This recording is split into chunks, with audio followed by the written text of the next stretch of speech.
FTA tetap mendorong upaya pengadilan terhadap mantan Presiden Jokowi. Itu ya tadi ya kita diskusikan juga, baik perdata maupun pidana.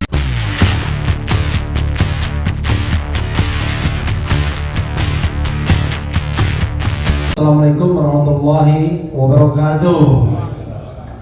Saya akan menambahkan dan barangkali menyederhanakan apa yang disampaikan Daeng Tata tadi. FTA ingin menginisiasi 6 hal berdasarkan apa yang kita tadi diskusikan.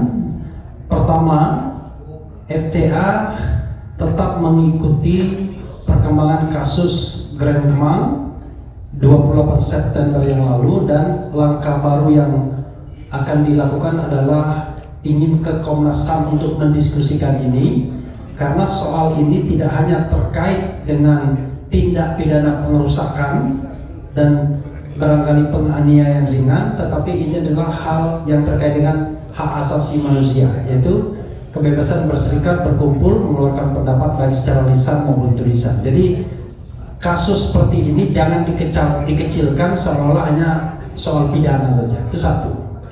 Yang kedua, FTA tetap mendorong upaya pengadilan terhadap mantan Presiden Jokowi. Itu ya tadi ya kita diskusikan juga, baik perdata maupun pidana. Saat ini yang sudah masuk sependek pengetahuan kami adalah kasus perdatanya, perbuatan melawan hukum, yang disampaikan rekan yang di depan juga ya. Karena itu kita mendorong agar ini diproses secara proper, sesuai dengan azas peradilan, cepat, murah, sederhana, imparsial dan lain sebagainya. Kalau nanti datang ada pengaduan yang sifatnya pidana, kita juga mendorong agar ini diproses. Jangan sampai kemudian seolah-olah ada pihak yang kebal hukum, baik soalnya KKN misalnya maupun soalnya terkait dengan hak asasi manusia. Kalau kita bicara aspek pelanggaran pidananya ya, baik pidana ringan, berat maupun pelanggaran hak asasi manusia dalam skala berat dan ringan. Itu yang kedua. Yang ketiga, FTA juga forum tanah air. Kalau FTA kan forum tanah air ya kan. Kadang-kadang bilang FTA ya, juga mendorong agar Dewan Perwakilan Rakyat menginisiasi penyelidikan terhadap Gibran Rakabuming Raka yang sudah dilantik sebagai Wakil Presiden Republik Indonesia, untuk memastikan apakah desas-desus yang terkait dengan akun Fufufafa, terkait dengan ijazah dan terkait kesehatan mental atau rohani itu sesuatu yang benar atau tidak. Karena kalau itu benar, maka itu terbuka untuk dilakukannya pemakzulan atau impeachment terhadap Wakil Presiden Gibran Rakabuming Raka. Itu yang ketiga.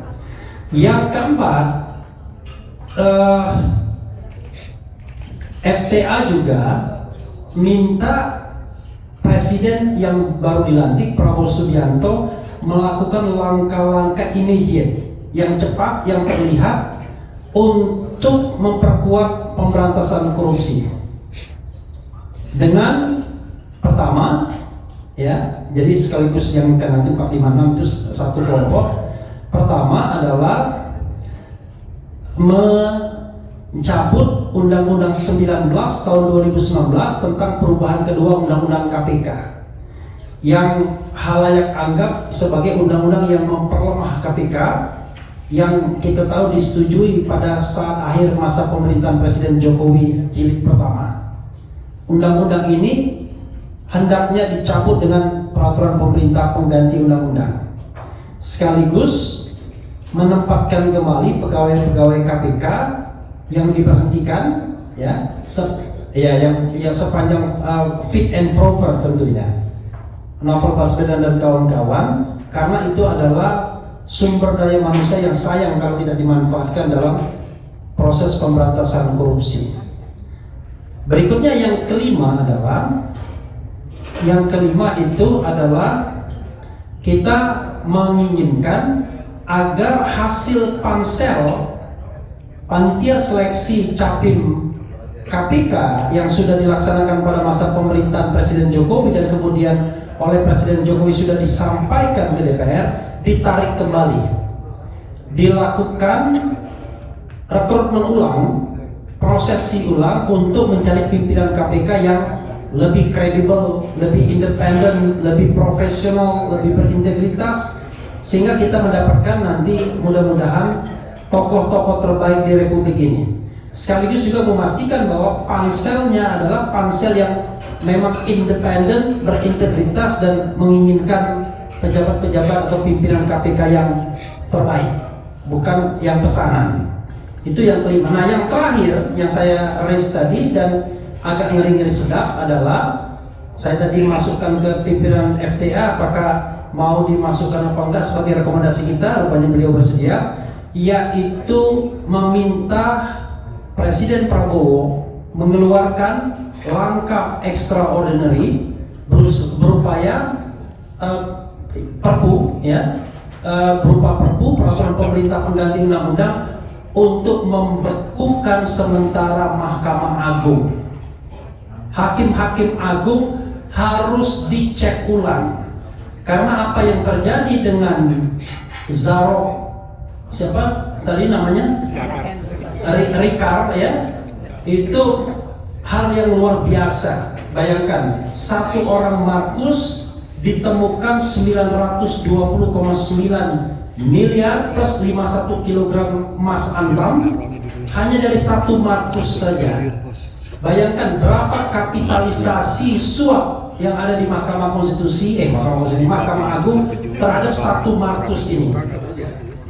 Bayangkan kalau seandainya kita kemudian men-trace, melakukan investigasi, jangan-jangan semua hakim Mahkamah Agung terlibat dalam suap seperti ini.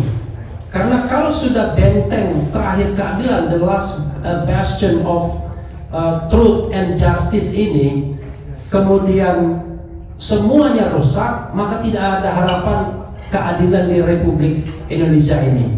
Langkah ini saya tahu langkah radikal yang akan memunculkan pro dan kontra, karena dianggap akan merupakan gangguan terhadap yang namanya trias politika dan gangguan terhadap the independency of judiciary. Tetapi itulah salah satu langkah radikal yang bisa dan tersedia bagi seorang kepala negara untuk membersihkan pengadilan dari hal-hal yang buruk. Salah satunya adalah suap yang merajalela, korupsi yang merajalela. Kenapa di Mahkamah Agung? Karena Mahkamah Agung adalah benteng terakhirnya.